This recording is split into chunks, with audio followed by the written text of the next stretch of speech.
So, to use Google Flights, you go on Google, search for Google Flights, or go to google.com/flights.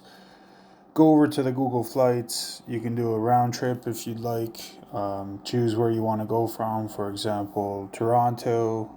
You want to go to Frankfurt. Let's say you're leaving on whatever day, doesn't matter. 22nd of February, coming back on March 15th, for example. Let it do its little searching around, seeing what's available.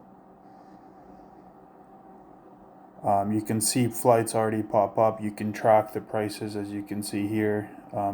Just get email updates about it or any kind of regular email updates for that lane. In addition to this, they also have other types of departure flights that you're looking for. And then here you can see this one is round trip price, but no luggage. This one does include luggage with Air Canada. If you were to select that departing flight, you can then return. You can choose your return flight. Doesn't like this one, for example.